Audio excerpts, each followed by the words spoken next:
Ok, c'est bon? Super. Alors le petit jeune là-bas, vous le voyez, c'est notre cher Fox. Salut Fox. Vous avez vu, ils sont polis quand même, nos animaux. Alors Fox, il est âgé de seulement 8 ans, c'est le petit jeune, le petit dernier de l'avant.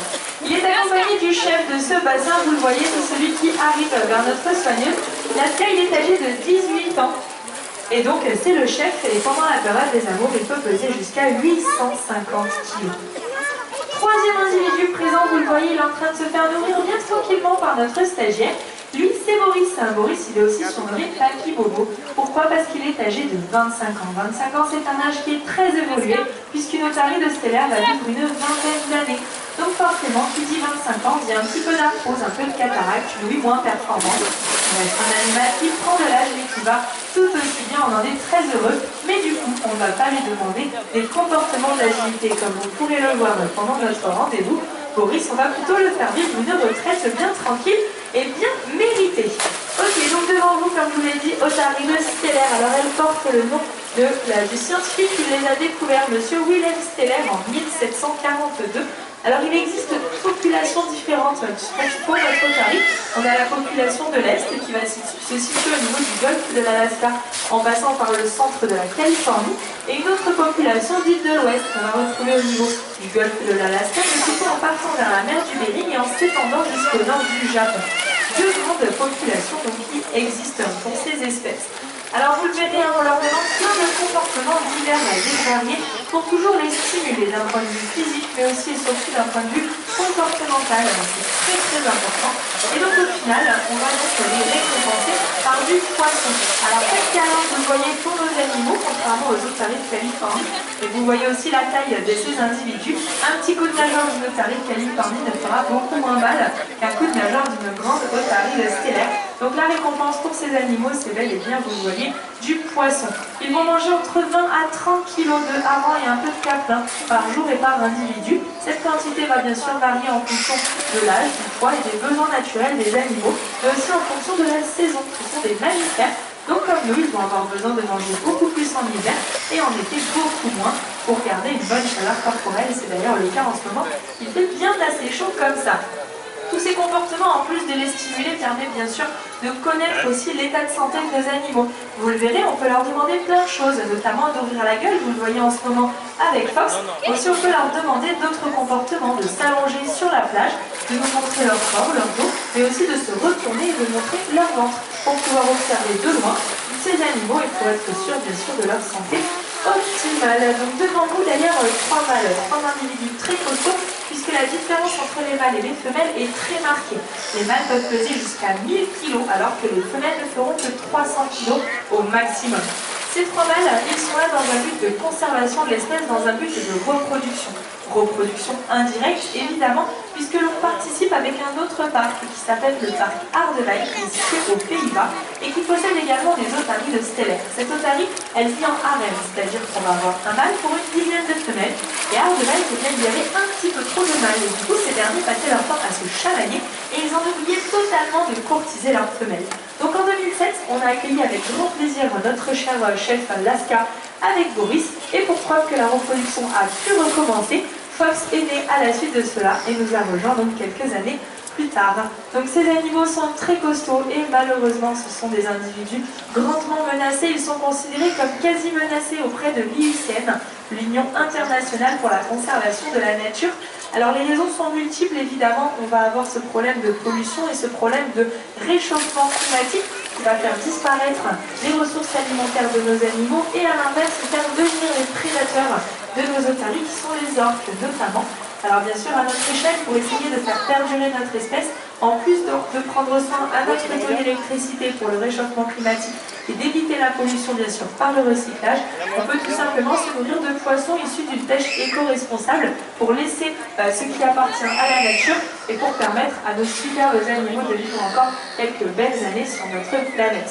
Bref, je vous ai à peu près résumé ce qu'il fallait savoir sur ces superbes ambassadeurs.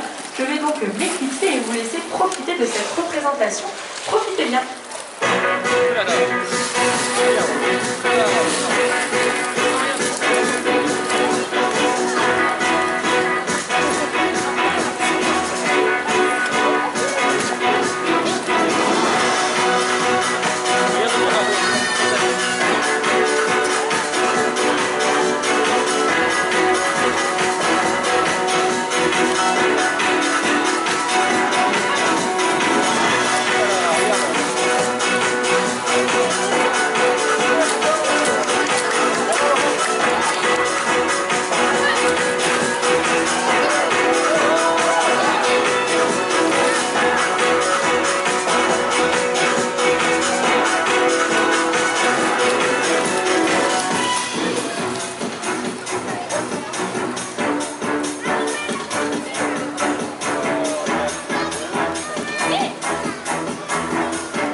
espérant que cette représentation pédagogique vous ait plu. Si vous avez des questions, n'hésitez surtout pas à venir me voir. Je reste encore quelques minutes autour de ce matin. Je me ferai un plaisir de répondre à toutes vos questions. Et en attendant, eh bien, nos magnifiques animaux, les soigneurs à la pédagogie ainsi que les animateurs se joignent à moi pour vous souhaiter une excellente fin de journée parmi nous. Merci.